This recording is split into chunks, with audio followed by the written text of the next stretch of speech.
Inicio la conversación con Lorenzo Meyer, con Sergio Aguayo y con Denise Dresser con la pregunta obligada sobre Francia.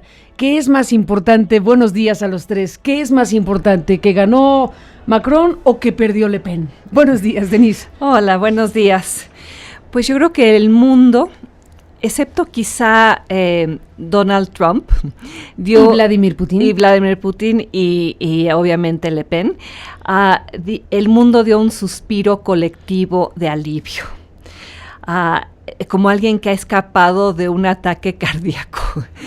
Y se oían ayer los gritos, se veía el ambiente festivo. Los votantes franceses no se dejaron seducir por la tentación del protofascismo, por la ilusión del nativismo. La mayor parte de los votantes creyeron que Francia debe permanecer abierta, plural, tolerante y europea. Este fue un voto también por la permanencia dentro de la Unión Europea. Hillary Clinton incluso anoche tuiteaba, esta es una derrota para quienes quieren intervenir y sabotear la democracia, en una clara alusión a Vladimir Putin, porque como todos sabemos, el día antes de la elección hubo una filtración masiva de documentos. La noticia de que hubo. Sí, pero muy interesante que los franceses tengan una legislación que no permite a los medios, creo que 48 horas antes de la elección, revelar ninguna información que pudiera alterar el sentido de esa elección. Entonces, lo de Wikileaks irá saliendo, pero ya no tuvo la capacidad de alterar lo que ocurrió esa noche. Entonces, se paró a Putin como se le ha estado parando en otros países, en Holanda, en Austria, y qué bueno que así ocurrió. Macron dio un gran discurso, donde dijo: no cederemos al miedo, a la división, a la mentira, a la ironía, al amor a la derrota, a la decadencia. Y bueno, pues Francia tendrá un nuevo presidente que es un producto de la élite francesa, un hombre joven, optimista, brillante en muchos sentidos, fuera del establishment. O sea, es increíble su ascenso vía una ruta alternativa fuera de los partidos establecidos tradicionales, y tiene un profundo conocimiento de los problemas estructurales de su país, un plan para lidiar con esos problemas y un profundo compromiso con la Unión Europea. Eso es lo celebratorio. Ahora las razones para reflexionar y quizá para preocuparse. Después de la celebración con la copa de champaña a nivel mundial, viene pues la cruda, la realidad subyacente que sigue persistiendo en Francia. Le Pen es la personificación de una revolución antiliberal en el mundo, que se está dando y que no ha cesado, y que va a depender mucho de cómo las democracias liberales sean capaces de lidiar con los retos que han ido minando su credibilidad, cómo lidiar con los refugiados, cómo lidiar con la falta de crecimiento económico, cómo lidiar con la desigualdad creciente, esos retos que han hecho a la democracia liberal impopular y que han cuestionado sus cimientos en Francia. Y bueno, lo vimos en Estados Unidos. También hay que reconocer que aunque se logró parar temporalmente a Le Pen, hay una ola de reacción populista contra la globalización, la liberalización, la europeización, sí, que está empujada por mucho enojo. Y ese enojo se reflejó incluso en la votación. Aunque Le Pen perdió, la proporción de votos que su partido recibió creció muchísimo. Creo que recibió 11 millones de votos, y 43% de los que votaron por Macron dijeron que solo lo hacían para impedir que ella llegara al poder. Entonces no fue un voto tanto a favor de él como para impedir que ella llegara a la presidencia de Francia. Y ahora el gran reto para Macron es, pues llegó por no tener partido, y se le va a hacer difícil gobernar porque no tiene partido. ¿Cómo construir una mayoría parlamentaria cuando los miembros de su movimiento jamás han obtenido una silla en el Parlamento? Y se viene la elección, y cómo construir mayorías legislativas para empujar esa agenda reformista de gran envergadura que él piensa puede salvar a lo que ha sido la cuna de la democracia liberal. Y va a ser difícil emprender esa agenda reformista, y lo peor es que si él fracasa, habrá presidenta Le Pen en el 2022. Uy, bueno, vamos a ver eso. Es parte precisamente de los análisis obligados en este momento. Y bueno, pues entre otras cosas, como dices, la fascinación por la vida personal del señor Macron, esa diferencia de edades con su esposa, que como dijo Enrique Galván Ochoa hace un momento, cuando se encuentre con Donald Trump será la misma edad que le lleve Donald Trump a su esposa Melania, pero en este caso a la inversa. Así que queda también ese rasgo de seguimiento. Lorenzo Meyer, sobre el caso Francia, sobre el caso Emmanuel Macron, y bueno, si algo le queremos agregar a la fascinación por la vida personal de Macron, este mensaje que dice: gobernaré a Francia, ¿por qué no? Con amor, dice. Lorenzo, ¿cómo viste el asunto? Buenas, Carmen. Bien, el mensaje fue el mismo que dicen todos los que ganan: gobernaré para todos los franceses. Bueno, creo que no va a ser fácil, porque me lleva ahora, ya después de lo que dijo Denise, que no quiero agregar nada, a pensar en los que votaron en contra. ¿De dónde sale ese grupo de franceses? Básicamente de las zonas rurales, gente de mayor edad. La Francia, que como en Estados Unidos y desde luego que como acá en México, se siente marginada, y no solamente se siente, ha sido marginada. El neoliberalismo margina, no tiene posibilidades de hacer otra cosa. Dice Denise que Macron, que yo también estoy de acuerdo, que bueno que ganó, ya, dejemos eso ahí, pero que Macron no es del establishment. Bueno, ahí todo depende de cómo definamos establishment. Él ha sido miembro del gabinete, y ya si ese no es establishment, pues entonces no sé cómo definirlo. Que no es miembro de los partidos tradicionales, sí, y eso ayudó, porque están muy desacreditados.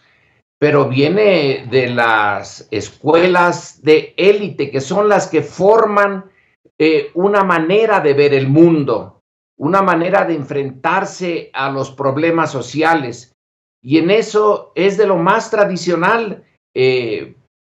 Va a gobernar teniendo una imagen de Francia y de su entorno internacional, salido de esas escuelas de élite que creó el propio Napoleón, y que han estado detrás del poder en Francia desde entonces. Llevan ya un buen tiempo. Macron es el statu quo que reconoce que hay que hacer algunos cambios, pero no muchos. Entonces, otra vez la pregunta: ¿qué hay de los descontentos? ¿Por qué se tuvieron que ir a un personaje, a una señora que representa, junto con su padre, su sobrina y la familia, va a seguir en política, que representan, bueno, sí, a la derecha, pero también a una derecha identificada con la Francia de Vichy, con la Francia que colaboró con Alemania, y que a estas alturas ya debería de quedar bien en el pasado. Aquí lo que hay es básicamente un rechazo a la acción. Lorenzo, estamos perdiendo tu señal, perdóname. Perdimos los últimos 10 segundos de lo que dijiste, 20 segundos. Déjame cortar para regresar contigo. Esperemos retomar la llamada pronto, el enlace vía Skype con Lorenzo Meyer para no perder la idea de lo que está planteando Lorenzo en este análisis después de la elección, después de esta segunda vuelta electoral en Francia, donde Emmanuel Macron pues ha ganado la presidencia y bueno, pues este análisis obligado en estos momentos. Sergio Aguayo, si no te importa, Sergio, dejamos que regrese Lorenzo porque ya está en la línea nuevamente para cerrar la idea y su análisis de lo que está pasando. Lorenzo, regresamos contigo. Bueno, decía yo que el problema inmediato, fundamental, es el de la migración. Ese es un problema que comparte Francia con Estados Unidos. Allá en Francia afecta a los países islámicos. Aquí en Estados Unidos, en América, nos afecta a nosotros y a los centroamericanos. Ahí hay un tema que no queda resuelto. Macron no usó ese punto, no puso el acento en la migración, pero lo tiene como problema. Y no sé, Carmen, cómo lo vaya a enfrentar, cómo lo pueda enfrentar. Es un problema del siglo XXI de una magnitud enorme. Uh-huh. No creo que haya nadie que pueda darnos una fórmula. Se apela a la tolerancia francesa. Ojalá. La tolerancia es un elemento que no está en abundancia en el mundo rico de la Europa occidental, de Estados Unidos, Canadá, Australia. Se están defendiendo de la migración y de todo lo que implica, atacando el libre comercio, poniendo barreras, pero no hay una respuesta. A lo mejor no existe una respuesta y el problema va a seguir aflorando de otros márgenes. Por el momento no se le dio la puerta, no se le abrió la puerta a la derecha radical francesa, pero el problema está ahí, en la puerta. No se le abrió, pero está en la puerta. Vamos a ver qué pasa en los meses y años que vienen con ese tema tan difícil de enfrentar para los países ricos y tan doloroso para países como el nuestro, que se ven rechazados, discriminados, humillados por algo que en buena medida creó el liberalismo y el neoliberalismo, esta polarización dentro de los países y polarización en el mundo. Sergio Aguayo, ¿cómo has visto tú el panorama? ¿Qué análisis haces al respecto de Francia, Macron, Le Pen y todo esto? Tomo una perspectiva de más largo plazo para enmarcar y complementar lo que ya comentaron ustedes. Lo primero es que las elecciones francesas deben verse como parte de la búsqueda universal de un nuevo sueño colectivo. Me explico. En su libro El fin del poder, Moisés Naim habla o lanza muchas ideas, me refiero a dos de las principales. Uno es que por diferentes motivos en los finales del siglo XX se resquebrajaron las dos grandes utopías, el socialismo real y la economía de mercado, y el siglo XXI está caracterizado por el desencanto frente a las grandes utopías. No tenemos un sueño colectivo o dos o tres sueños colectivos que nos orienten hacia el futuro, y entonces vemos el renacer de posturas extremas que abordan solo parte del problema. La segunda idea que lanzó Moisés es el resquebrajamiento de los partidos tradicionales, lo cual, añado, se explica por el resquebrajamiento de las grandes utopías.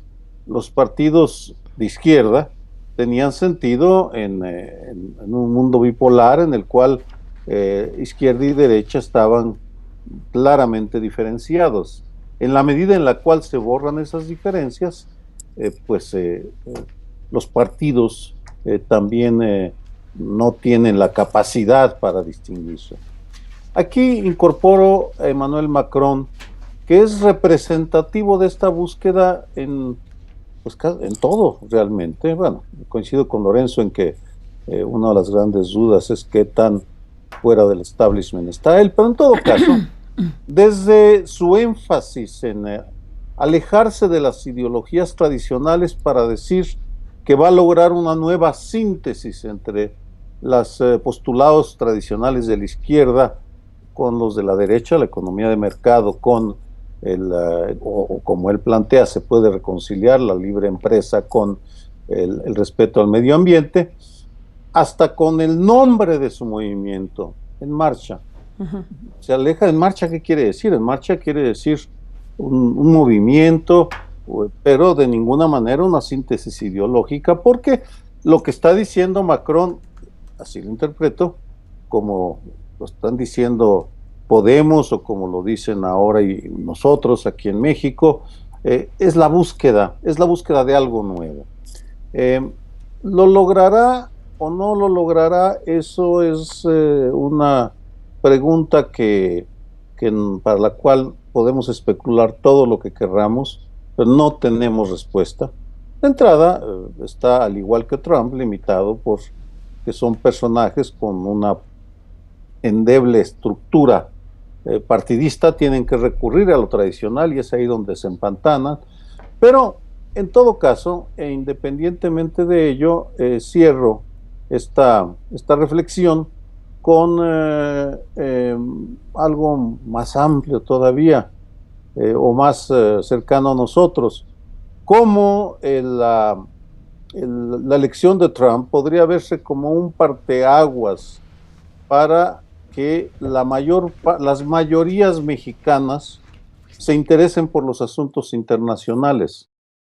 No recuerdo que haya despertado tanto interés el Brexit, para empezar, la elección de Trump y ahora la elección de Macron. Lo cual son buenas noticias, porque en el último de los casos se está reconociendo en México que nos guste o no nos guste, lo rechacemos o lo aceptemos, formamos parte de una experiencia universal que está en la búsqueda. En Francia ya se pusieron en marcha, vamos a ver qué hacemos en México. Vamos a ver qué hacemos en México. Déjenme, Lorenzo, Denise, Sergio, hacer una pequeña pausa. Regresamos con otros temas también importantes. Bueno, ya mencionaste muy al paso que en México, si te entendí bien, sí mencionaste esto que se presentó el fin de semana, que se ha denominado Nosotros con X, que es una iniciativa que impulsan, entre otros, Mauricio Merino, ex consejero del IFE y académico investigador del CIDE, y también Luis Fernández, que forma parte precisamente de esta dirección ejecutiva de Nosotros. A ver si antes de que nos vayamos podemos comentar el asunto. Denise estuvo por ahí, estuvo interesada en ver de cerca precisamente lo que se presentó en el Centro Cultural Universitario Tlatelolco, y bueno, de eso hablaremos en un momento más si me lo permiten, pero hacemos una pausa y regresemos con este gran tema en México. Si bien lo de Francia es el gran asunto a nivel internacional, sin la menor duda, aquí en México, habiendo tantos temas, hay que ponerle foco a esta nueva etapa que parece presentarse con el asunto del robo de combustibles. 10 muertos no es cualquier cosa, un enfrentamiento, una situación donde perdieron la vida militares, y que nos obliga como sociedad y desde luego a las autoridades a poner una atención muy importante a esto que ha ido creciendo en los últimos años, los guachicoleros, como se les llama, a estos ordeñadores de ductos que roban y han robado desde hace mucho tiempo, pero ha habido un crecimiento de este tema y las preguntas están muy abiertas. ¿De verdad pueden robar así sin algún tipo de anuencia, de algún tipo de autoridad que permita precisamente que esto ocurra? Bueno, eso es parte de lo que hablaremos, si les parece bien, después de esta breve pausa. Estaría bueno, si les parece, que incorporemos a Martín Hernández, el periodista, nuestro colega de la Jornada de Oriente, desde Puebla, que nos puede dar el último reporte de lo que ha pasado en las últimas horas desde allá. Han vinculado ya a proceso a 9 guachicoleros por enfrentamientos con el ejército. Bueno, le pedimos a Martín, si les parece, que nos dé esta información más reciente y los escuchamos en su análisis.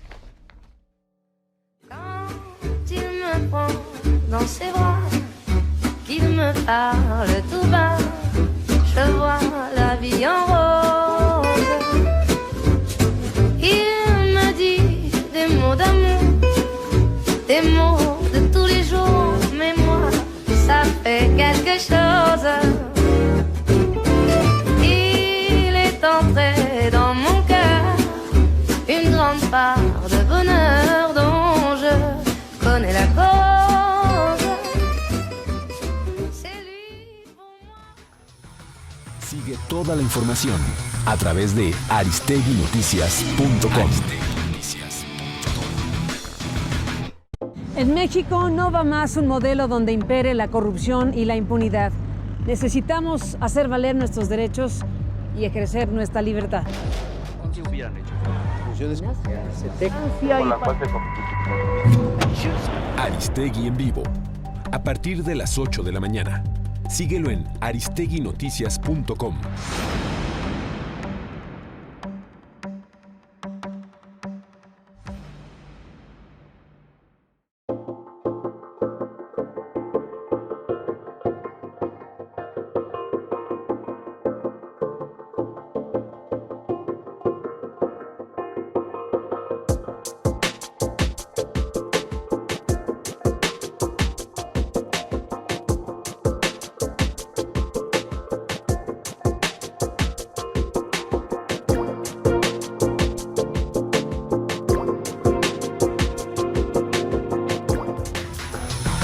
Sigue toda la información a través de aristeguinoticias.com.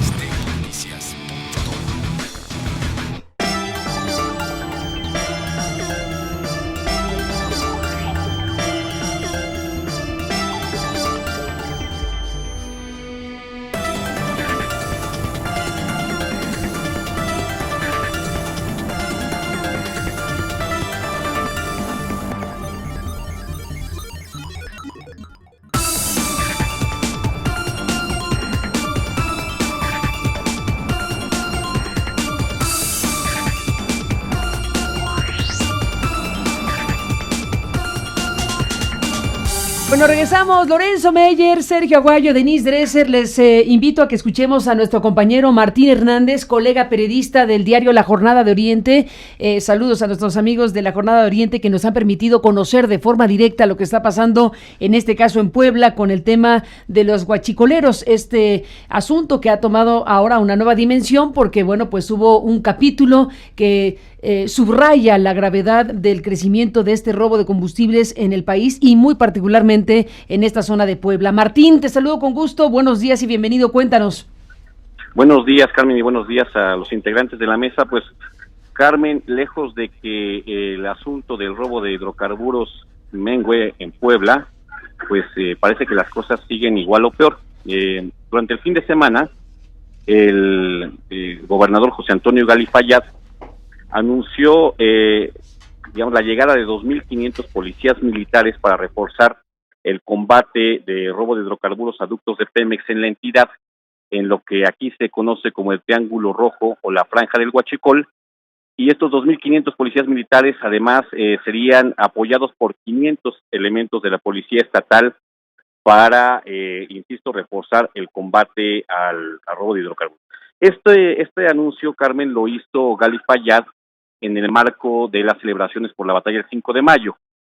Y resulta que ayer, pues, no sabemos si a manera de desafío o como una jactancia de impunidad, pues hubo varios hechos relacionados precisamente con las bandas que se dedican a este robo de hidrocarburos. Por principio de cuentas, desde las más o menos 5 de la tarde, en la carretera Coacnopalan, Oaxaca, cerca de una región aquí conocida como Cañada Morelos, pues resulta que pobladores, una centena o poco más, volvieron a cerrar una autopista de la manera muy similar a la que hicieron los habitantes de Palmarito, Tochapan, el pasado jueves. Los pobladores de esta zona de Cañada Morelos, esta vez establecieron también barricadas con piedras, con otros objetos contundentes, llevaron neumáticos y prendieron fuego, tal y como hicieron los vecinos de Palmarito, Tochapan una semana antes.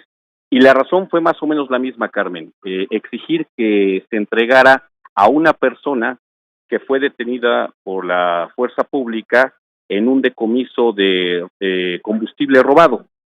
Hasta donde teníamos entendido, el bloqueo empezó al filo de las 5 de la tarde y todavía por la madrugada seguía. No tenemos ahorita todavía noticia de lo que está sucediendo allá, pero sería el segundo bloqueo en menos de una semana relacionado con, digamos, el combate al robo de hidrocarburos de Pemex.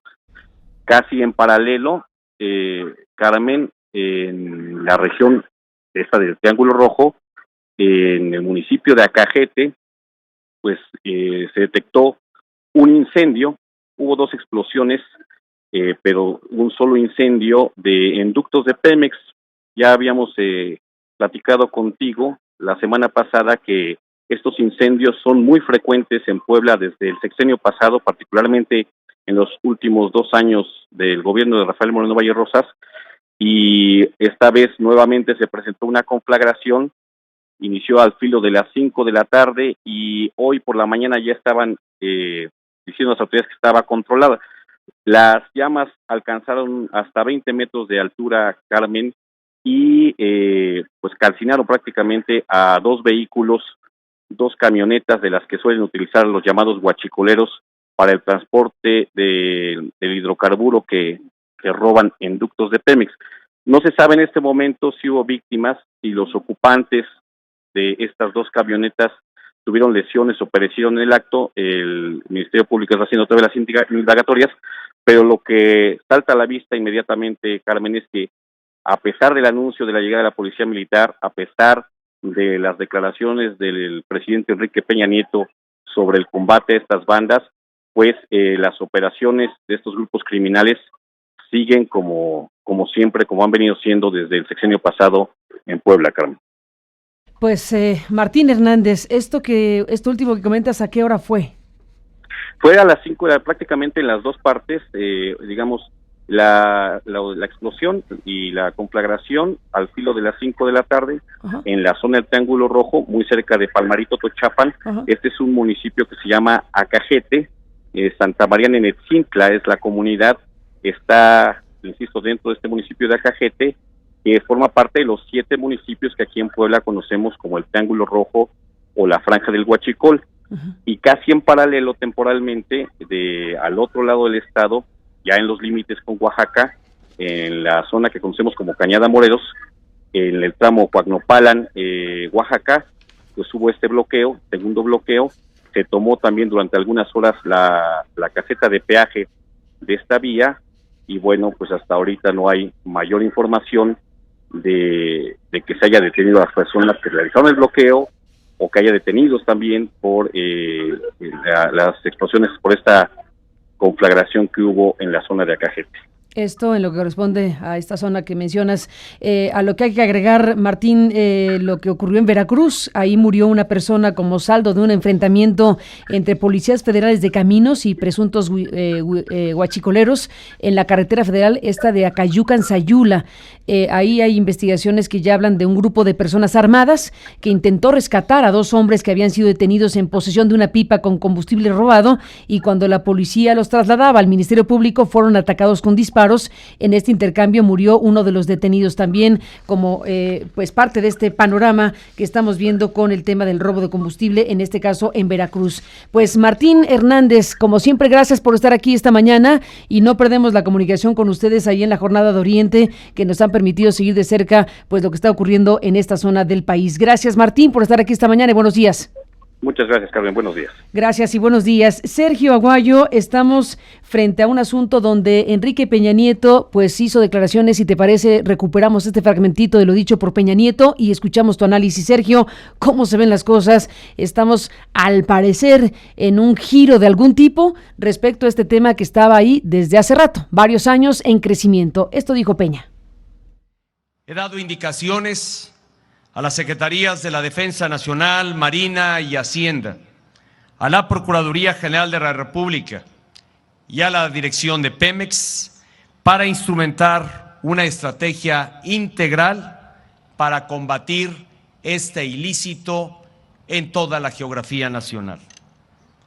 Trabajaremos de cerca con las autoridades del gobierno de Puebla para coordinar esfuerzos hasta desmantelar por completo a las bandas delictivas que a ello se dedican.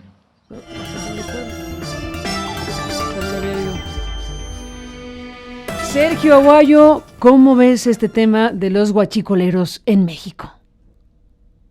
Pues empiezo con los comentarios del discurso del presidente. Patético y lamentable que haga estas afirmaciones cuando estamos en el 5º año de su gobierno. Lo que estamos viendo, Carmen, y bueno, voy a hacer 3 comentarios muy directos. Lo que pasa con los huachicoleros es un ejemplo de la capitulación del Estado. Desde hace ya varias décadas, el Estado decidió abandonar buena parte del territorio nacional, sobre todo del espacio público, y eso me lleva al segundo comentario. Estamos viendo en México un enfrentamiento entre las fuerzas a favor del Estado de Derecho, la democracia, los derechos humanos, y las fuerzas que favorecen la violencia. Y esa lucha, ese forcejeo, ese enfrentamiento se expresa sobre todo en los espacios públicos. Si uno revisa la prensa, cualquier diario, cualquier noticiero, buena parte de los conflictos que aparecen se dan en espacios públicos, carreteras, calles, bares, cantinas, parques, las calles, y aparecen los ambulantes y aparece los que utilizan o se aprovechan de los cambios en el uso de suelo, y aparecen los huachicoleros que invaden el espacio federal, porque los ductos pasan por espacio federal para extraer recursos, mientras aprovechándose que el Estado decidió ausentarse del espacio público para refugiarse en sus oficinas, en sus instalaciones, y escuchar al presidente de instruir a su gabinete para que apliquen un programa integral, cuando uno esperaría que diera instrucciones al menos a los gobernadores de su partido, para que se sumaran al combate a la ilegalidad en los espacios públicos. Veracruz, yo sé que Puebla no estaba gobernada por el PRI, pero Veracruz sí, en fin. Al final lo que queda son las Fuerzas Armadas. Y lo notable de Puebla es la beligerancia de los habitantes, habitantes, porque los huachicoleros demuestran tener una base social muy sólida, porque hay mujeres y hay niños dispuestos a sumarse a las barricadas para frenar el uso de la violencia. Vamos, es otro indicador de una situación que está haciendo crisis y que se origina en muchos factores. No quiero trivializarlo, pero uno de ellos, el abandono que ha hecho el Estado, y aquí incluyo a todos los partidos como responsables de los espacios públicos. Pues ni más ni menos, Sergio, gracias por estar aquí esta mañana como siempre, te mandamos un abrazo y seguimos con estos temas, gracias por estar aquí.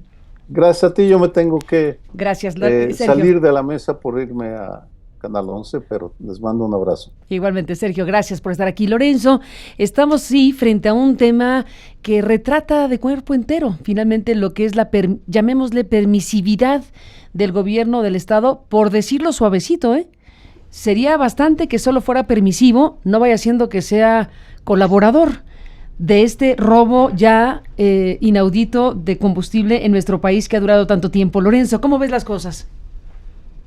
2 puntos, Carmen, creo yo, en mi opinión, son interesantes. Uno sería el siguiente. Hace 50 años, hace 60, el crimen organizado existía, pero estaba bajo el control de ciertas ramas del gobierno. No voy a decir que el gobierno controlaba el crimen organizado, pero sí la Secretaría de Gobernación, la Procuraduría, el Ejército, mantenían contacto y control. Y alguien desde el gobierno se beneficiaba de eso, pero les exigían que se subordinaran a las directivas del gobierno, que no crearan problemas, que usaran el mínimo de violencia, o si no, el Estado se encargaba de disciplinarlos y en algunos casos acabar con ellos, pero manteniendo la idea de que el crimen organizado, bueno, pues estará siempre entre nosotros, y que debería de ser parte del sistema y por eso ponerlo bajo control. Hoy ya no está, hoy ya no es el caso. Hace buen tiempo que unos segmentos de ese crimen organizado retaron al Estado, se independizaron del Estado y actúan ahora al margen y a veces en contra de los intereses del Estado, no de los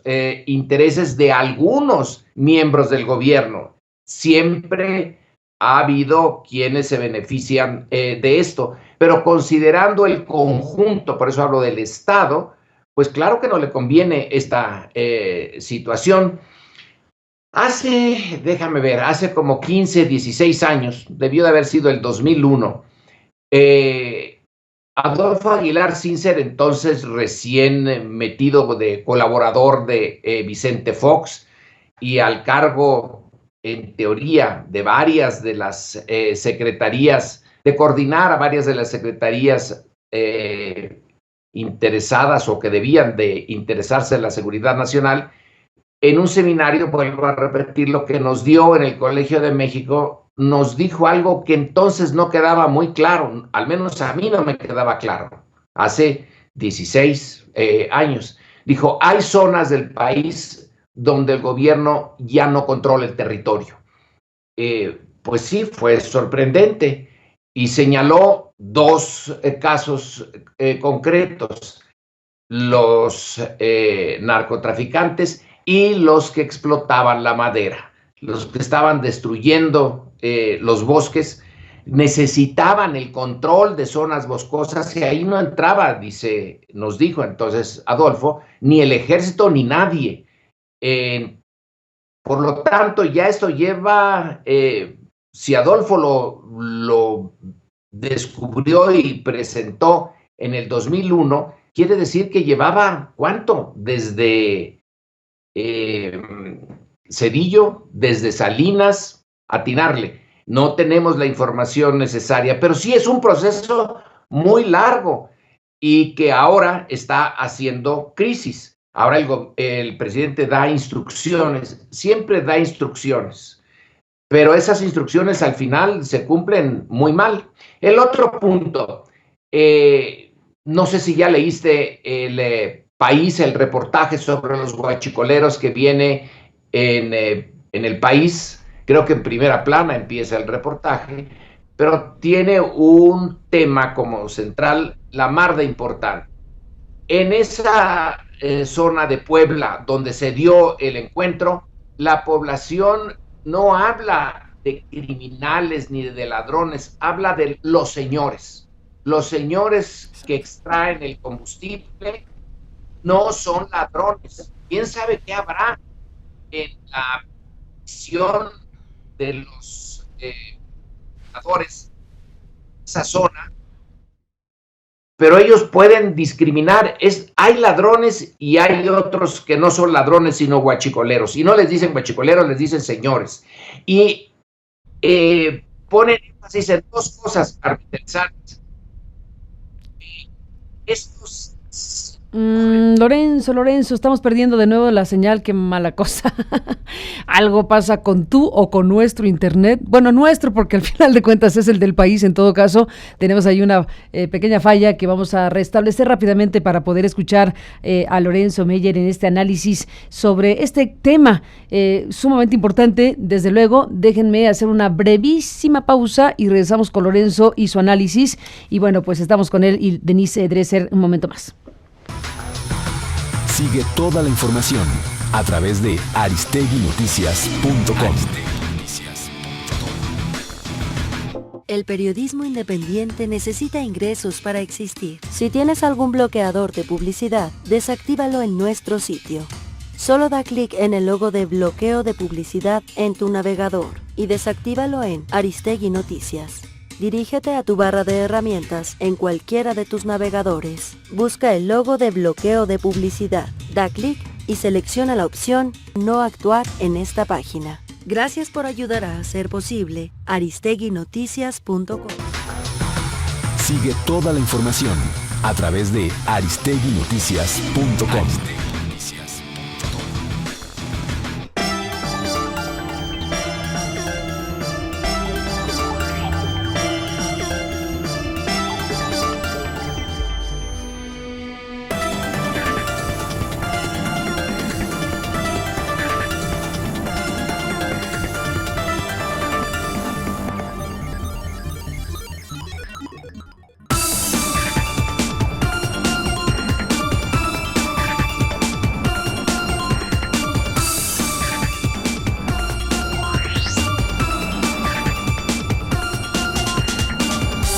Bueno, regresamos con Lorenzo Meyer. Ahora sí estamos de regreso contigo, Lorenzo. Y bueno, pues seguimos en tu línea de reflexión sobre este tema que, bueno, déjame agregarte un dato, ya que se cortó un poco la inspiración de lo que estabas diciendo, pero ahorita la retomas.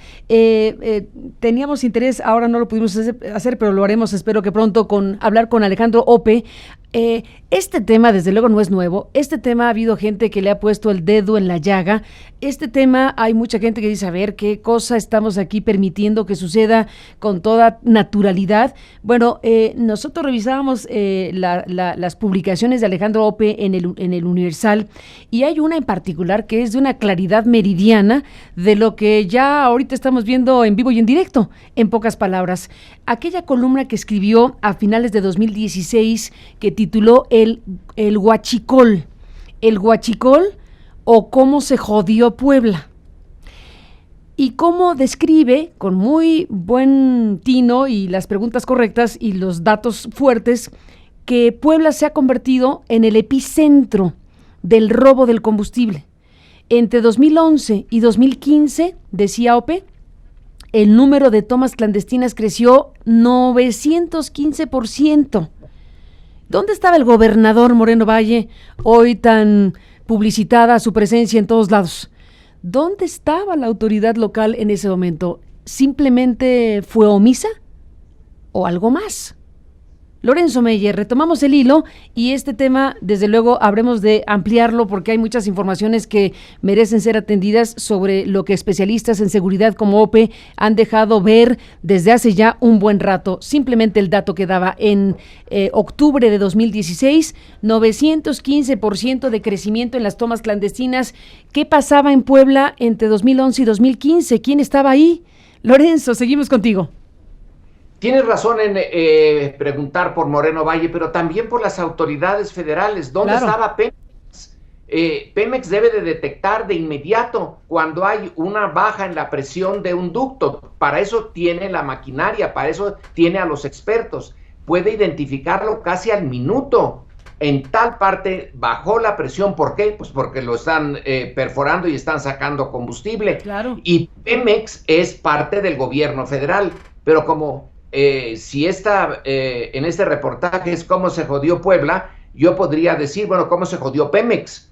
En buena medida, a Pemex lo roban por arriba y por abajo. Los huachicoleros son, digamos, a ras del suelo, el pueblo llano. Y luego, cuando vemos de que, entre otras cosas que tú ya trataste, a Odebrecht y los contratos con Pemex y los sobornos de millones de dólares, uno dice, bueno, pues se hicieron el sándwich. En Puebla lo toman desde abajo, Puebla, Guanajuato, Veracruz, lo toman desde abajo, y aquí en la Ciudad de México lo toman desde la dirección de Pemex, y luego se abre la puerta frente a ese desastre a que vengan los extranjeros y entonces ellos se hagan cargo de algo que el Estado mexicano ya no pudo, pero que sí en ese proceso de degradación le sirvió muy bien a algunos miembros del gobierno. Pero volvamos a lo que quería yo señalar de el artículo de El País.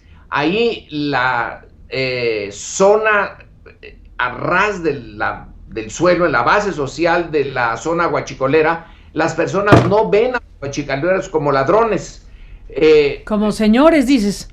Dicen señores, y luego nos presenta el reportaje casos concretos.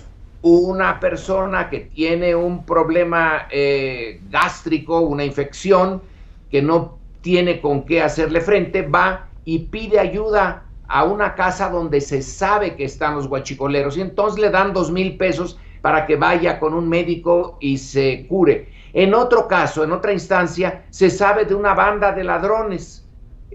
Aquí sí que para que la cuña apriete ha de ser del propio palo. Entonces los huachicoleros lo agarran y le dan públicamente de cintarazos.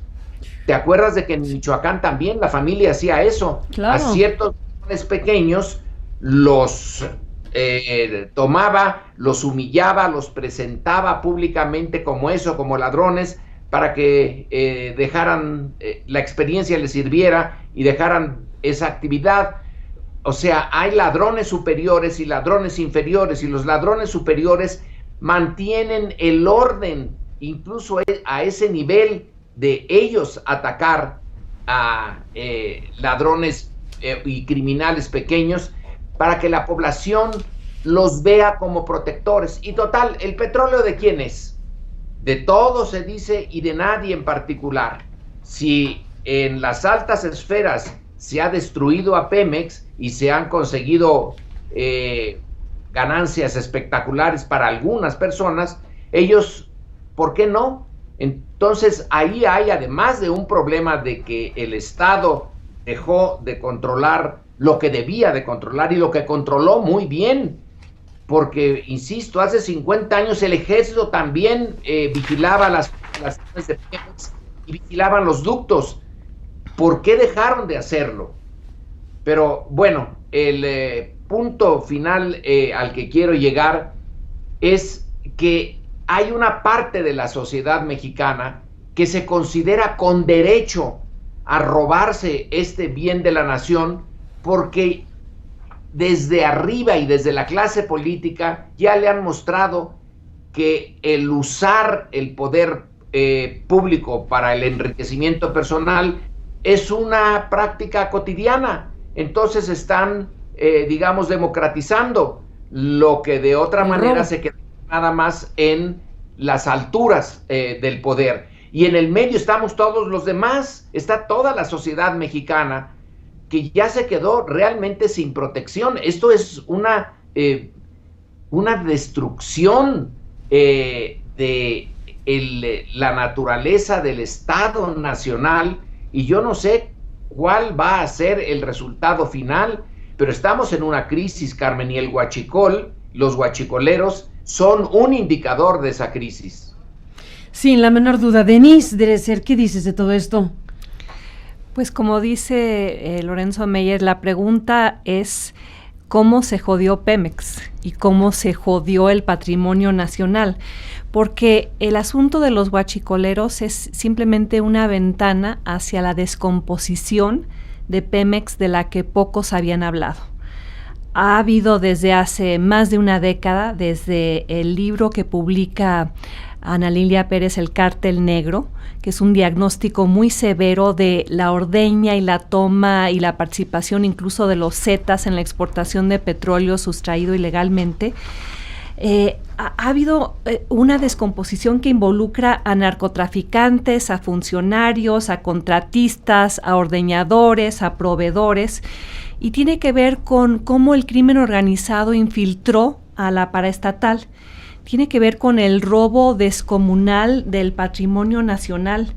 Grupos criminales han tomado el control de algunos pozos desde donde se abastecen ilegalmente a compradores en Estados Unidos y en Europa. Todos los días, o sea, ahora estamos viendo el asunto de los huachicoleros, pero Ana Lilia Pérez describió cómo todos los días se habían dado actos vandálicos, robo de combustible, saqueo de plataformas, equivalente ya para el momento en el que ella publica el libro, el 2012, la pérdida vía la extracción ilegal, comparable con la caída de la producción petrolera en Cantarell. O sea, de esa magnitud es el daño y de esa dimensión es el desfalco. Y el problema es que venimos arrastrando esto desde los sexenios de Vicente Fox y Felipe Calderón, donde se firmaban contratos con cientos de compañías que no tenían infraestructura ni cumplían con los requisitos básicos para participar en las licitaciones de Pemex. Compañías con domicilios fiscales falsos, compañías instaladas en terrenos baldíos, giros empresariales distintos, años de simulación, años de corrupción, sexenios de encubrimiento y colusión de directivos y empleados de Pemex que ahora son terreno fértil para la incursión del crimen organizado y de los huachicoleros. Es en este contexto que cada ducto empieza a ser disputado por una organización criminal o por personas de un pueblo que se sienten con derecho a sustraer esto que ya fue desperdiciado y mal usado por los directivos de Pemex. El tubo del oro negro se ha convertido en una fuente importante de ingresos para los huachicoleros, para la mafia, pero el fenómeno no es nuevo. Es producto de muchos años de tejer redes de apoyo y colaboración con los empleados de Pemex, con los contratistas. Lo que estamos viendo ahora en Puebla ya se había dado, documentado en Sinaloa, en la cuenca de Burgos, documentada ya la incursión de los Zetas en esa extracción de petróleo, y desde el 2006 ya había denuncias sobre esto que los directivos de Pemex decidieron callar y clasificaron como información reservada por 12 años lo que estaba ocurriendo, que ahora vemos ocurre con mayor magnitud y violencia en Puebla. Pero todos los días alguien roba, saquea, bloquea, ordeña y sabotea Pemex ante el pasmo de la autoridad. Y por eso es tan poco convincente la posición de Enrique Peña Nieto, porque habría que demandar que presentara un plan de acción frente al grave daño. Bueno, tuvo que salir porque hubo militares muertos, punto. Sí, claro. Pero vamos, o sea, ¿desde cuándo? Como dice Sergio, ¿no? O sea, ahora resulta que prácticamente el 5º año de gobierno se da cuenta del tema, ¿o cómo está el asunto? Cuando ya hay información periodística que describe esto ocurriendo desde el 2006. Hay que preguntarle al presidente cómo se dio la infiltración criminal y cómo va a responder el gobierno para frenarla. Porque desde sus lujosas, blindadas oficinas, los directivos de Pemex parecen ajenos a la caótica realidad de los campos, los pozos, las plataformas, las instalaciones operativas. Desde el 2011 se han incrementado en 300% las tomas. Hay más de 3 tomas ilegales al día en Pemex. El crimen organizado no solo mata, ahora vive pegado a ese tubo que es el petróleo.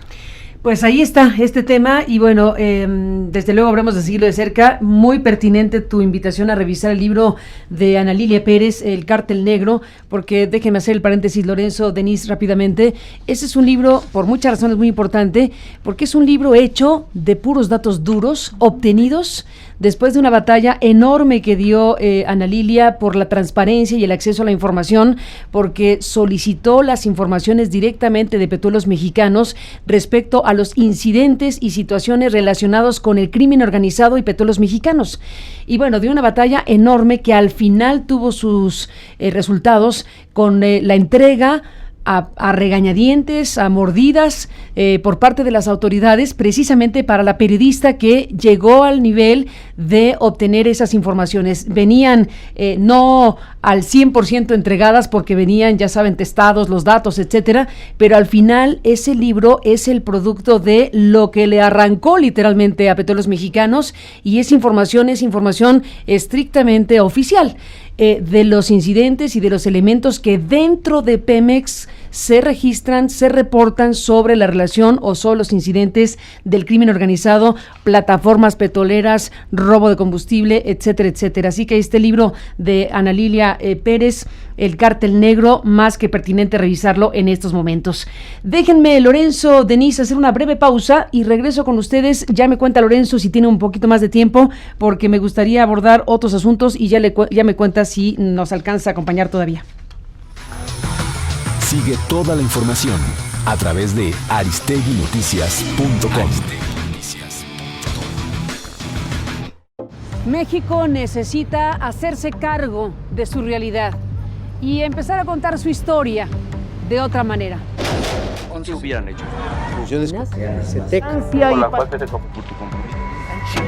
Aristegui en vivo, a partir de las 8 de la mañana. Síguelo en aristeguinoticias.com.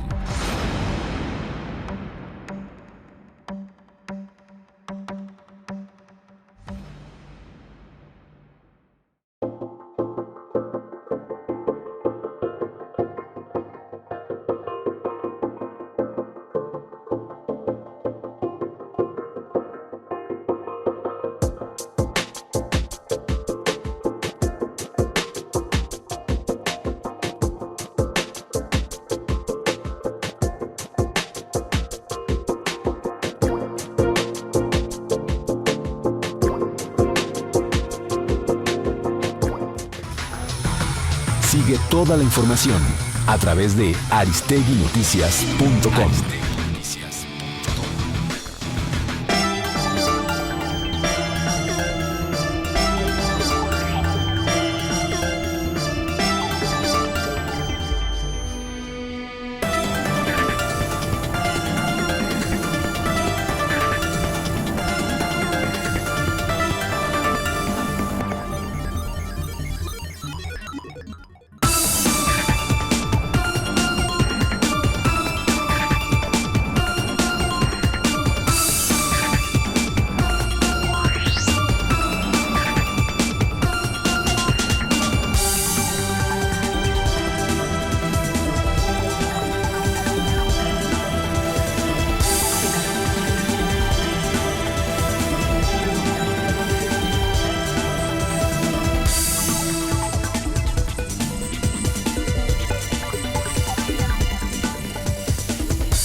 Bueno, regresamos esta mañana en esta revisión de los temas más importantes de los últimos días, de la última semana, del fin de semana y de las últimas horas, porque esto va corriendo por horas y por minutos.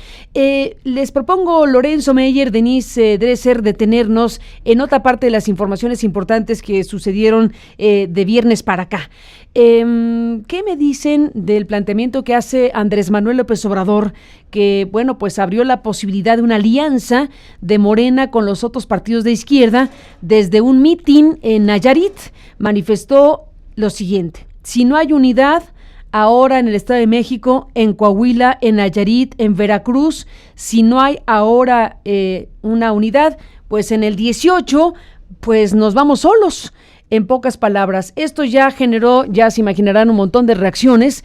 La dirigencia nacional del PRD con Alejandra Barrales ya declaró, el propio Juan Cepeda, candidato del PRD en el Estado de México, dice serenos morenos, y bueno, pues todo esto que forma parte de una jugada de López Obrador que bien a bien no sabemos cómo va a terminar en términos de una posibilidad o no de alianza de izquierdas para elecciones locales 2017 y la batalla de todas, que es la del 2018. Así corrieron las declaraciones. Lo presentamos para escuchar a Denise y a Lorenzo. Vuelvo a hacer el llamado a los dirigentes del PRD, del PT, del Movimiento Ciudadano. Es ahora que se necesita de la unidad, Si aquí en el Estado de México, lo digo con toda claridad, con franqueza, si en el Estado de México en estos días no hay un deslinde de el PRD, del PT, del Movimiento Ciudadano, y siguen apoyando a Peña Nieto y al régimen corrupto, no va a haber ningún compromiso hacia adelante. En el 18 no vamos a ir con ellos. Quiero ver a los dirigentes del PRD, dirigentes del Movimiento Ciudadano, del PT, convocando a los medios de comunicación para informar que se unen a este movimiento y que se va a apoyar a la maestra Delfina. No es ninguna amenaza, ni siquiera que se entienda como una advertencia. Es hablar claro. ¿Están con el pueblo o están con la mafia del poder? Así de sencillo. Si los dirigentes del PRD, del PT, del Movimiento Ciudadano deciden que van a seguir haciéndole el juego a Peña Nieto, van a seguir de paleros del régimen corrupto, allá ellos, pero estoy seguro que los militantes del PRD, del PT, del Movimiento Ciudadano van a votar por la maestra Delfina en el Estado de México. Este apoyo sí se ve. Este apoyo sí se ve. Este apoyo sí se ve. Este apoyo sí se ve. Que no se trata de llamar a un partido y sumarse a otro partido. Se trata de cerrar filas con México. Hacemos un llamado para buscar la unidad, la alianza, que vayamos a construir un proyecto en un frente amplio ciudadano y le digamos a la gente que México le proponemos y que después del proyecto nos pongamos de acuerdo en quién puede encabezar ese proyecto.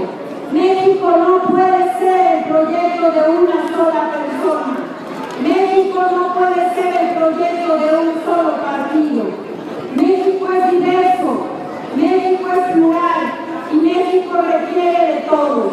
México requiere del PRD y por eso lo digo convencida, el PRD va a ser un partido decisor para ganar la presidencia de la República en el 2018. No tengo la menor duda. Yo les diría, serenos morenos, serenos morenos, estamos a 3 semanas prácticamente, 17 ahorita ya está decidido. Yo les deseo de verdad que Dios los bendiga, que les vaya muy bien el 4 de junio, a mí me va a ir mejor porque a mí de verdad que me quiere mucho Dios, que las urnas hablen, y el 18 que no lo aceleren. Lorenzo Meyer, ¿qué dices de este panorama de declaraciones? Bueno, un López Obrador que lanza este llamado que algunos interpretan como amenaza y esta respuesta del PRD que acabamos de escuchar en voz de su presidenta Barrales y del candidato del Estado de México Cepeda. ¿Qué dices, Lorenzo, de esto que hemos oído? Bueno, que a estas alturas ya Andrés Manuel, que todavía el año pasado, en el 2016, decía que ya no iba a ir con el PRD, con Movimiento Ciudadano, el PT.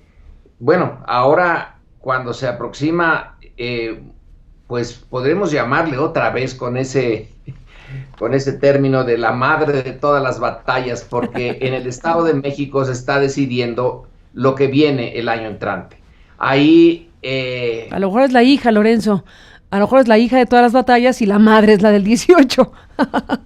Pero a lo mejor el 18 es la hija de lo que hoy se hace. Bueno. Sí, no hay una maquinaria tan fuerte del PRI como la del Estado de México.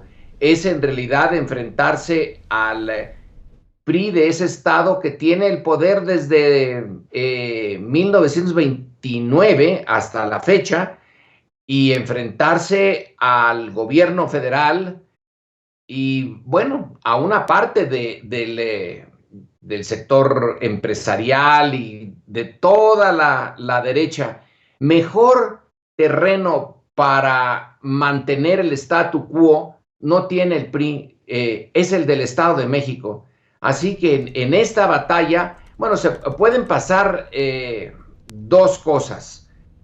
Que vuelva el PRI a ganar, pero ya no podrá esperar ganar con una mayoría absoluta, sino relativa.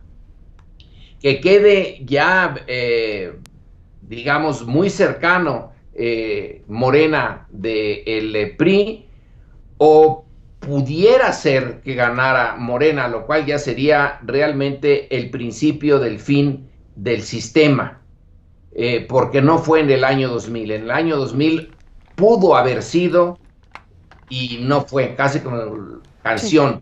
Entonces ahora se está dando esa batalla. En el 2006 recuerdo que Andrés Manuel rechazó el apoyo de Elba Ester. Elba Ester se acercó a la candidatura de Andrés Manuel y Andrés Manuel dijo no, con este tipo de personajes no voy. Pareciera que una de las lecciones es que en esta dificilísima confrontación entre el statu quo particularmente corrupto en México y una oposición como la de Andrés Manuel, pues tiene que echar mano de esa zona gris que son los partidos que es que de oposición, que es que de izquierda, pero que en realidad han jugado bastante bien sus cartas cuando es necesario, apoyan de manera directa o indirecta al gobierno y mantienen este doble juego de que son oposición y de que están identificados con la izquierda, pero en realidad sirven de apoyo a esta etapa en donde ya el PRI y el gobierno por sí solos no pueden. Ahí que Andrés Manuel esté diciendo, bueno, pues ahora hasta con el diablo me voy a aliar, porque hay diferentes tipos de diablos y hay que enfrentarse al mayor y usemos a los menores para hacer esta batalla definitiva, con el riesgo de que estas alianzas lleven a lo que ya vimos con la señora de las Chuapas y con lo que va a venir. Seguramente van a venir muchos otros momentos de videos y de situaciones en donde estos aliados de Morena, que recordemos en lo de las Chuapas, la señora esta había sido antes miembro del PRI, luego miembro del PAN, y luego se pasa a Morena. Bueno, esa, insisto, esa zona gris puede ser la que lleve a la diferencia entre perder una vez más o ganar, pero con el peligro de que pues contaminan. Pero la política en México en particular, en ninguna parte, pero en México en particular, no se hace con gentes, con los puros. Se hace con esta larga columna de políticos profesionales que son ambiguos. Me gustaría que no fuera así. ¿A quién no le gustaría que la política fuera lo que los clásicos, lo que Platón pedía, la actividad más digna del ser humano? Pero estamos en una en donde es casi de lo más digno, pero es una realidad. Entonces, pues Andrés Manuel se está lanzando a pedir la cooperación de estos partidos, o al menos de sus militantes, que es distinto, porque los partidos sí tienen acceso a dinero.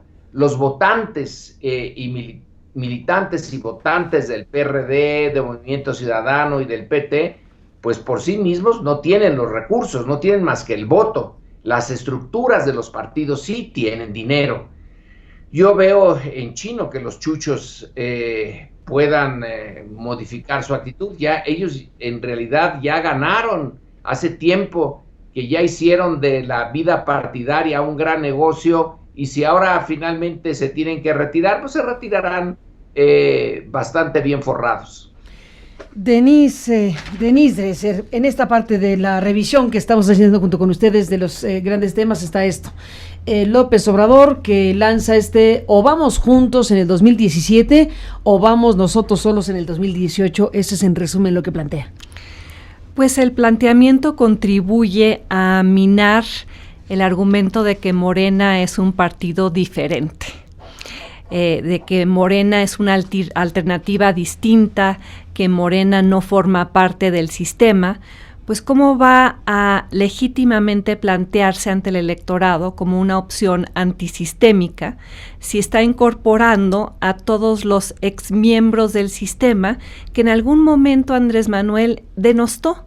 Recordemos los años que pasó diciendo que miembros del PRD eran corruptos, vendidos, que habían vendido su alma al diablo con el Pacto por México, y ahora está pidiendo a una unidad que él mismo contribuyó a minar. Uno de los problemas fundacionales de la izquierda ha sido sus divisiones, las tribus, las corrientes, y el único factor de unidad a lo largo de la historia pues fue el liderazgo caudillesco, providencial, primero de Cuauhtémoc Cárdenas, luego de Andrés Manuel López Obrador. Y él, al salirse del PRD por lo que critica como la corrupción y fundar su propio movimiento, pues ahora voltea y les dice a quienes pateó que tienen que perdonar todo, y él va a olvidar todo aquello de lo que los acusó y les va a ofrecer amnistía anticipada, no solo a los perredistas, sino a cualquier otro miembro del PRI que esté dispuesto a, pues no sé, persinarse. Y esta amnistía anticipada pues también lleva a preguntas sobre qué tipo de partido va a ser Morena. ¿Realmente va a ser tan distintivo, tan limpio, tan transparente? Andrés Manuel López Obrador ha dicho que la corrupción se va a acabar en México porque él se va a asegurar de que así sea. Las escaleras se barren de arriba hacia abajo. Pues ya se vio con Eva Cadena que eso no es así, que puede haber personas cómodamente sentadas en las escaleras de abajo, que formadas dentro del priismo, formadas dentro del panismo, están acostumbradas, han hecho de la corrupción un estilo de vida. Este video, como decía el doctor Lorenzo Meyer, no va a ser el primero si es que Morena empieza a volverse un partido que cacha todo lo que hay en el mundo político, aunque sea maloliente. Y lo segundo que me preocupa de este llamado es el tono en el que se hace. O estás conmigo o estás con la mafia. Exige una incondicionalidad que contribuye a la desinstitucionalización del proyecto de la izquierda y a la desmodernización de la izquierda. Porque lo que está planteando es un proyecto unipersonal. Sí, exige un frente de oposición, pero no habría que hacerlo con ese tono amenazante, chantajista, intolerante. O te unes conmigo o eres moralmente deleznable. Así no se construyen los partidos democráticos, así se construyen los populismos autoritarios. Creo que López Obrador tendría que entender que tiene que convencer, que no basta con existir y no basta con exigir. Pues ahí está, este tema de la izquierda, este tema del planteamiento de López Obrador sobre este llamado que hace, las respuestas que le han dado, pues las presentamos a través de lo que dijo Barrales y de lo que dijo Cepeda, particularmente en el Estado de México, porque se entiende que esa es la elección en donde se está jugando mayormente la posibilidad de Morena de ganar en una contienda por la gubernatura mexiquense. Déjenme hacer, Lorenzo, Denise, una pequeña pausa y regresemos porque en este contexto de cosas, empiezan a surgir algunas cuestiones que desde luego hay que atender. Una de ellas, por ejemplo, que hay un nuevo aspirante a una candidatura presidencial. Un panista como Romero Hicks anuncia que quiere ser candidato a la presidencia, y bueno, de eso hablaremos también después de la pausa, si les parece, y desde luego del surgimiento de una cosa que está difícil de pronunciar, nosotros, o como lo decimos, no, es que lleva una X ahí atravesada, ¿no? Es como nosotros y nosotras, pero en lugar de una arroba le pusieron una X, entonces nosotros, si lo queremos decir así, que también es importante subrayar, es una organización que nace y que se presenta este fin de semana. Después de la pausa, regresemos, si les parece, con esto. Sigue toda la información a través de aristeguinoticias.com. Contra la censura, el autoritarismo y la corrupción que indignan a la sociedad, México debe informarse de otra manera. ¿Qué hubieran hecho? Aristegui en vivo, a partir de las 8 de la mañana. Síguelo en aristeguinoticias.com.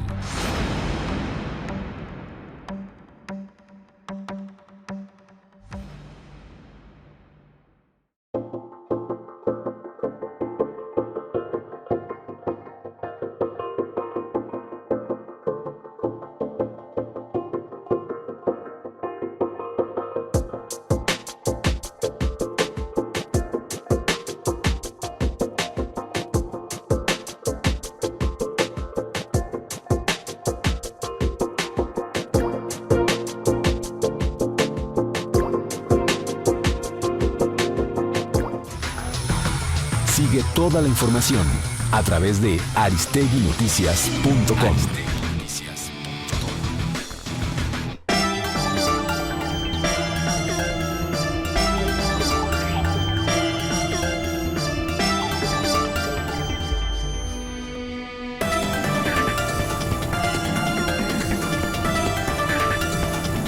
Bueno, regresamos esta mañana. Bueno, decíamos que el senador Juan Carlos Romero Hicks confirmó que buscará pues la candidatura del PAN al 2018.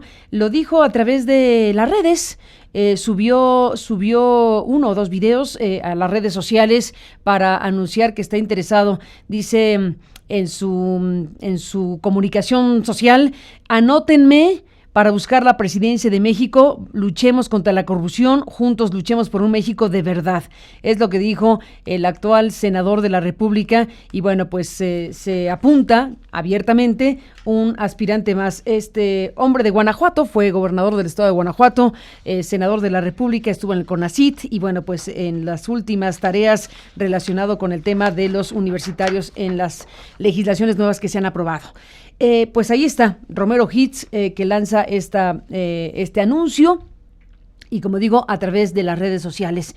Y está también este otro anuncio que nos detenemos en él porque forma parte de un grupo de personas, académicos, algunos periodistas, gente destacada como Mauricio Merino, como el convocante que se identifica en el arranque de todo esto.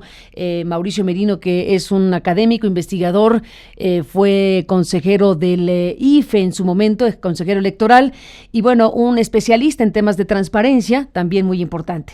Denise Dresser estuvo en la presentación de Nosotros este fin de semana, y si les parece, Lorenzo, Denise, para escuchar su comentario de esto que aparece en escena, pues tenemos un pequeño video promocional de Nosotros y este fragmento de lo que fue el discurso de Merino precisamente en esta presentación. Estamos acostumbrados a hablar de yo, hablar de tú, hablar de él, hablar de ellos, pero es muy difícil hablar de nosotros. Nosotros responde a una necesidad imperiosa de la realidad mexicana. Que basta de estar esperando que venga alguien a salvarnos. Nosotros es un lugar donde todos podemos resolver lo que uno no puede.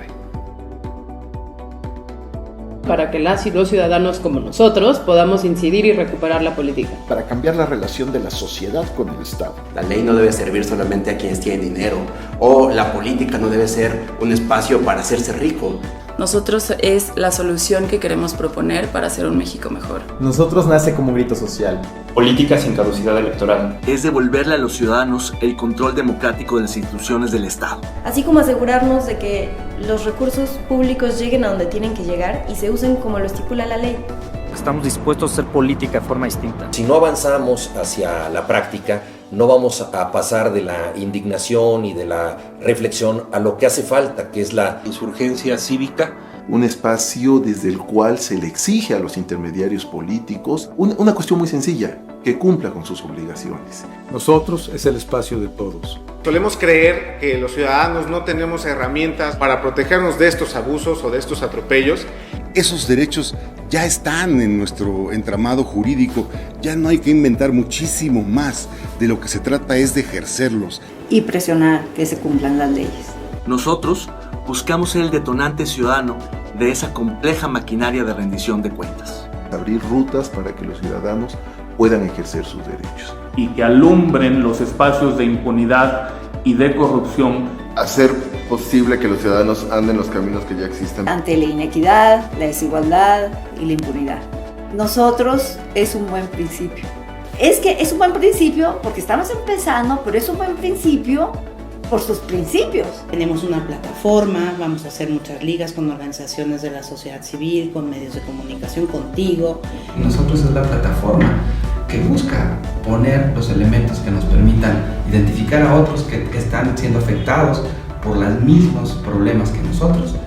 Es la suma de muchos nosotros, de muchas otras organizaciones, y nosotros lo que pretendemos con nosotros es formar parte de nosotros y de todos. No será el único, no será el definitivo, pero será sin duda alguna un grupo multiplicador de las conciencias, digno de su nombre, no lo singular, sino lo colectivo, nosotros. Vamos unidos, todos en bola, pero una bola organizada a partir de la ley. Y a partir de la ley, para hacer valer todos nuestros derechos. Del otro lado de los medios, nuestros lectores, los que están escuchando a través de las redes sociales, que no se nos olvide nunca, ni tú, ni yo, ni ellos. Nosotros vamos juntos y vamos por todo.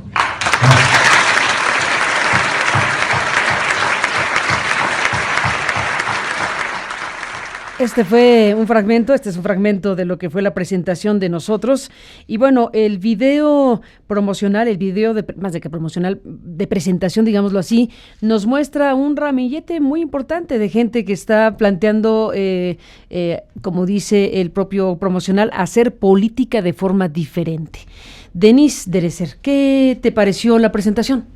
Yo fui como observadora interesada, con el ánimo de ver qué están haciendo distintos grupos de la sociedad civil para enseñarnos, en lo que Mauricio Merino llama una labor pedagógica, que la política no se hace solo a través de los partidos y que la democracia está en efecto descompuesta, pero no la van a arreglar los partidos, ni se va a componer por la vía electoral, ni los partidos tradicionales son capaces de componer lo que ellos descompusieron. Entonces el grupo plantea lo que llama una especie de revolución de las conciencias. No están planteando una candidatura independiente, no van a hacer un nuevo partido.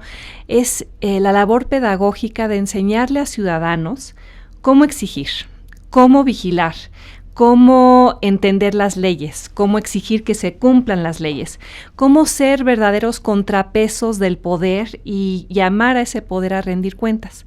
Y sí, un grupo muy plural, muy sólido. Sí, Juan Villoro, Mauricio Merino, Katia de Artigues, Carlos Bravo Regidor, Ricardo Rafael, Víctor Trujillo, Pepe Merino, periodistas, activistas, personajes abocados durante años a pelear por las mejores causas y sobre todo en favor de la transparencia. Y los planes de acción, según entiendo, entrañan acciones concretas, mapas de ruta para la exigibilidad, transparencia en el uso de los recursos públicos, en la operación de los programas sociales, En esencia, esto se trata de la construcción de lo que Robert Putnam, el académico de Harvard, llama capital social. Los buenos gobiernos se construyen a través de buenos ciudadanos, no hay de otra. Entonces, la iniciativa de nosotros me parece, entre otras iniciativas, una forma de enseñarnos cómo serlo, cómo ser mejores ciudadanos. Pues Lorenzo Meyer, desde luego también hay que traer a la mesa que algo con cierta similitud apareció con Emilio Álvarez y Casa y Alfredo Figueroa, con lo que ahora se llama Ahora, ¿no? Esta organización, ahí sí, planteando directamente la posibilidad de constituirse en movimiento y eventualmente, si logran el número de firmas que han dicho que sería su referente para constituirse como movimiento, desde ahí plantear una candidatura independiente, en este caso sí directamente relacionada con Álvarez y Casa, el exsecretario ejecutivo de la Comisión Interamericana de Derechos Humanos y ombudsman de la Ciudad de México en algún momento. De una u otra manera se parece, ¿no? Hay una diferencia esencial, que aquí no hay una candidatura específica independiente perfilándose, pero digamos hay algo que comparten esencialmente. Los perfiles, los rostros, la definición de muchos de estos personajes es la academia, es el estudio, es la presencia pública a través de los medios, es el ejercicio crítico de las biografías de prácticamente los que están formando un grupo y otro. Así que tenemos la irrupción de nosotros, Lorenzo Meyer, con esto que acabamos de ver. ¿Qué te parece? ¿Cuál es tu apreciación? Pues para empezar, Carmen, que yo no veo la razón de la X, pero en fin. Yo creo que para poner en vez de nosotras y nosotros, en lugar de una arroba, yo creo, ¿no? ¿Qué? Sí. No sé. Es precisamente por México. Nosotros, la X es... No, es para que no tenga un distintivo de género. De género. Ahora y ya además de México. Sí, ya no se está usando la arroba, se usa el X para incorporar a lo masculino y lo femenino. Ahí está la respuesta, Lorenzo. Bueno, pues si eso dicen, lo acepto, pero ya me imagino yo entre el mexicano común y corriente en un barrio popular, ¿cómo pronuncias eso? Entonces lo van a pronunciar como lo han pronunciado ahorita. Nosotros como que se hicieron un poco de bolas en esto, pero en fin, dejémoslo.